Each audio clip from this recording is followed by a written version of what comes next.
I watched that really good video on YouTube today. They interviewed an American YouTuber who speaks Russian, went to Russia and did this interview with a Russian drone maker, and it was shockingly unbiased. He said, in his opinion, this is the guy who runs the company. He thought that the Ukrainians were the number one nation in the world in drone tech, and that he thought that Russia was number two. And he talked about the Western junk that got sent, the Switchblade drones that the Americans sent. The Switchblade drone looks like a tube with little fold-out wings. He said those were shit. He named all the reasons for it. And then he talked about another drone that we sent, and he was like, those are okay, but they cost half as much as a tank.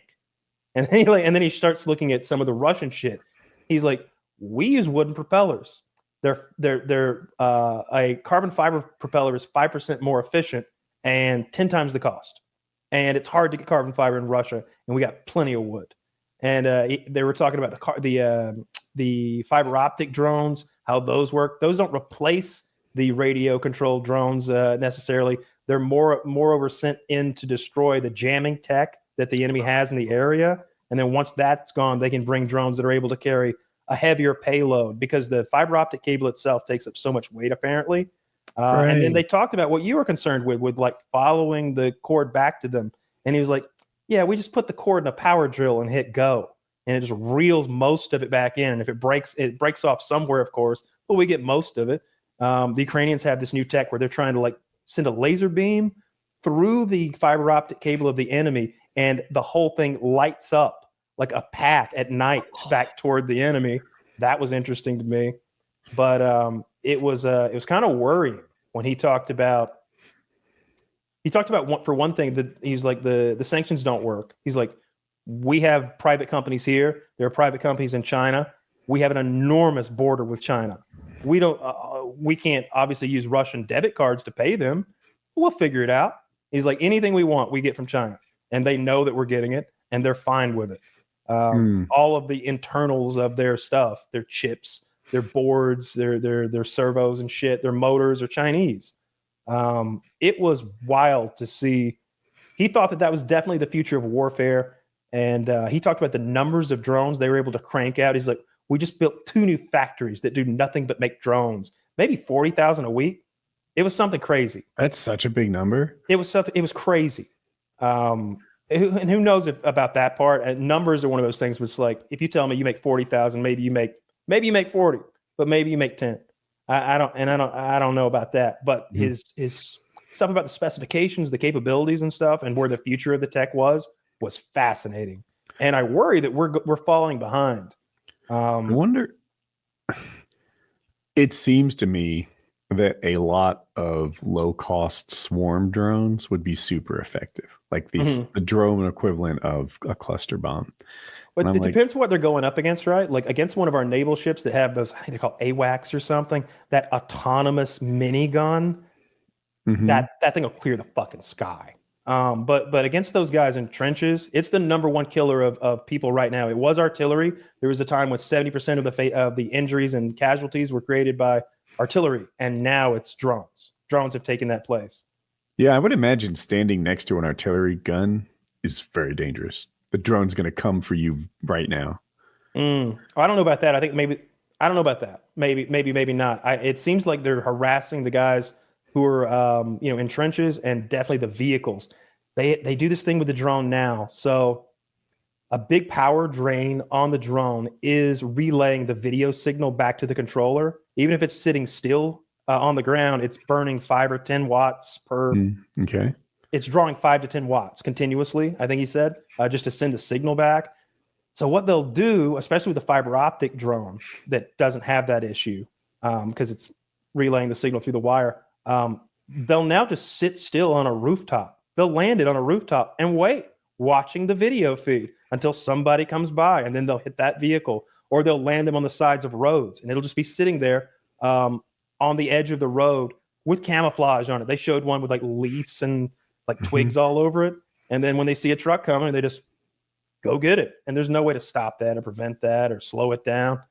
He talked about the backpack jammers. He's like, that doesn't work. That just shows us where you are. You might knock one drone down. We'll send another that's on a different frequency and kill you.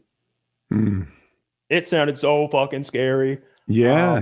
And like one upside of America participating in this war in some way is keeping their sort of finger on the pulse of what works and what doesn't work and what's coming next. He said something interesting about America versus everyone else. He said that he said the only way Russia learns to get better at a thing or the faults in their processes is going to actual war. And like every week we get better at a thing, we find a thing that isn't working. But the Americans have been running war games against NATO for decades and decades and decades. He's like, several years ago, you ran a war game where the Americans took the role of the Russians and they fought NATO. You destroyed NATO. You crushed them, especially the Italians. He's like, the first day, the Italians got caught making coffee. The Americans saw the fire and killed them all. In the war game style, killed them all. Right. So that was fascinating. I found him to be so unbiased, and he talked about how, and he's a private company, and he talked about the way a private company can quickly like change the way they're doing things and latch onto a new tech or a new way of doing things and evolve very rapidly, whereas a state-funded military industrial complex type situation, like half the people there are just collecting paychecks. They're not working. They're not doing anything. And they'll test and they'll delay and there'll be overruns and then they'll test it in the field for 2 or 3 years. Like every week here, we have a new drone, a new thing, a new way to do it. He's like over there, and there's like he's got a top secret drone covered in plastic. He's like, that's the new thing right there. We're testing that this week. And it's interesting to see how a small company like that in Russia, which is a place where I wouldn't think that would be kosher, is on that innovative path with drone technology. And this guy seems so smart. It was worrying. I was like, we need to kidnap that motherfucker. We need this guy. He's like the fucking. He reminded me a lot of, who's the guy who runs Tarkov? Oh, Dmitry. They only got 3 surnames over there, or not surnames. Right. Who would you curse? And you Nikolai? Yeah, Nikita. Nikita. Yeah, he's like their Nikita. That guy was really that was good video. That was an alley-oop. Yeah. I just guessed a Russian name. That was cool. Oh, really? Yeah, I didn't know. He talked about how they felt about the foreign nations, the fighters, when they killed them. Oh, the interesting thing, he really talked up Starlink. He's like, the one thing they have, the most powerful thing on the battlefield is Starlink. Starlink keeps the Ukrainian drone fleet in the Black Sea. There's nothing we can do about it. Starlink allows them to operate drones from Kiev on the battlefield with minimal lag. He's like, we have a similar system, but it involves radio piggybacking, and they even have this one system. He's like, drone operators are expensive to train, and most of them are gamers. They're not soldiers. Yeah. They can't carry heavy. You put body armor on them, it doesn't work. You can't send them out in the field. So what they do is they got these nerds in a high rise in Moscow, and they send 2 big dudes to the war, and they bring the drone and this piggyback receiver transceiver with them. They sit this whole. He's like, it's very simple. We color code everything. We labeled red wire in red hole, and these 2 dummies go out there, put it on the ground, turn it on, and leave. And my guy back in Moscow, who was just flying a different drone, gets a message, and he can hop onto controlling that drone that's in Donbass, go send it in, kill a thing, and he's ready to hop on a different drone immediately. He doesn't fly the drone to and fro. They're going to find themselves completely unprepared for the American cat boys. I mean, we've got some pretty good gamers here. We do. That's true. We got maybe the best. Actually, I was going to say the best gamers per capita. Maybe Korea, best gamers.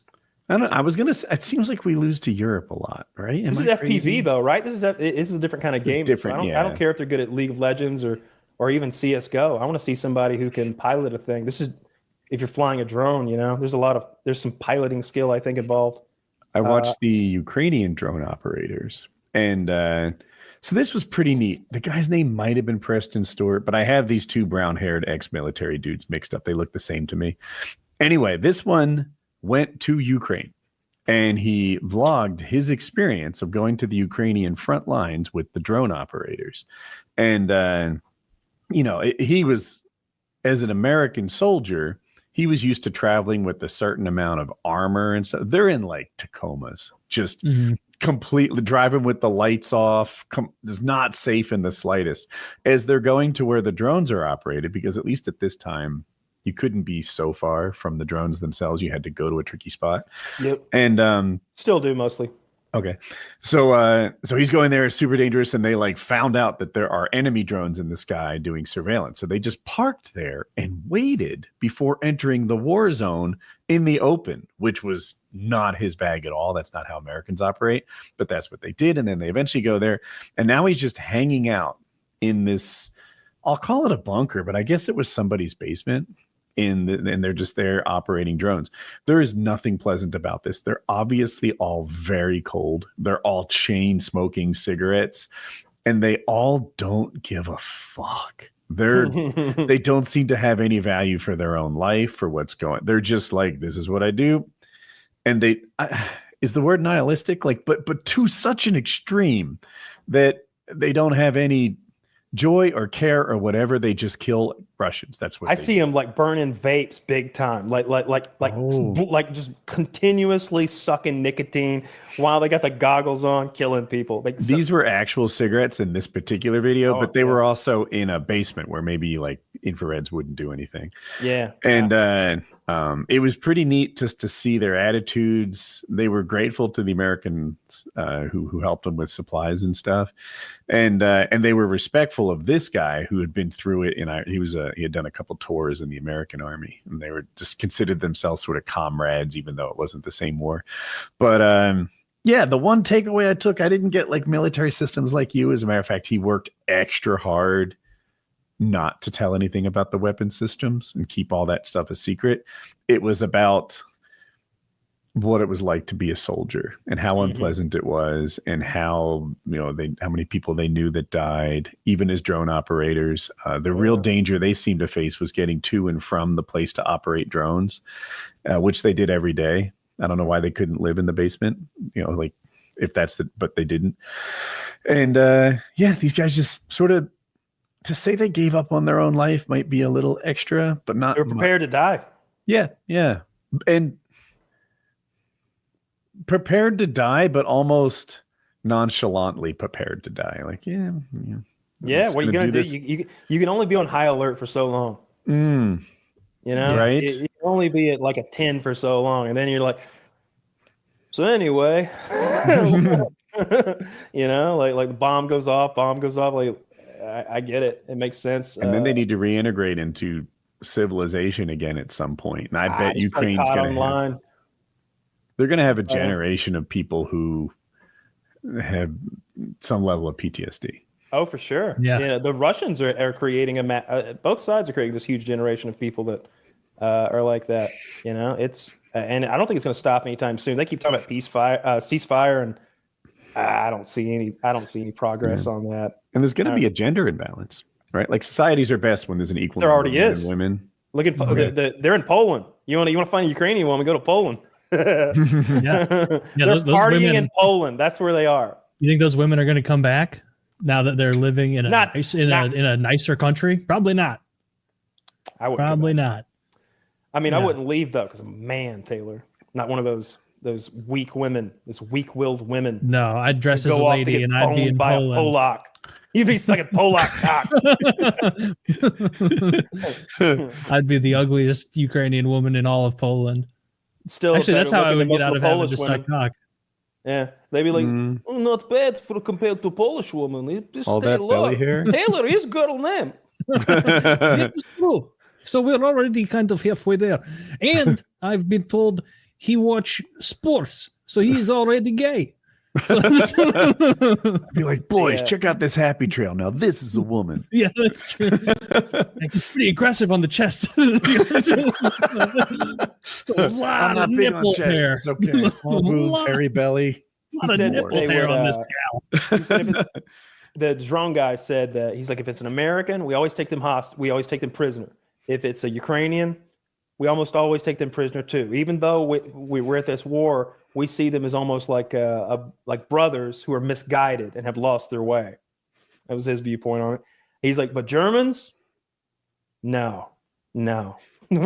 We don't take German prisoners. And he was like, there was a time for the last 50 years, our education told us when we fought Germany in World War II, it was the Nazis that we were fighting, not the Germans. And those were two very different things. He's like, 50 years of goodwill wiped out as soon as the Leopard tanks showed up. He's like, now none of them get taken prisoner. He's like, he's like, and he named other like groups, anyone from a foreign country. He's like, why are you here in our business? We're not taking them prisoner either. But he also said something really interesting. There was a private company making drones for the Russian government, and they came up with this drone called the Pig Ripper or something like that. They're like, yeah, it's called the Pig Ripper. And they're like, no, the fuck it's not.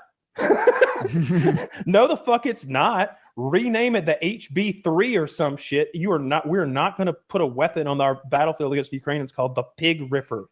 It looks bad. This is bad optics, like that. Guys. Yeah. Make it the H-2504. Yeah. Combat drone. That's true. His point of view on it was so telling, and it was really interesting. I don't think that war's stopping anytime soon. Both sides are mad.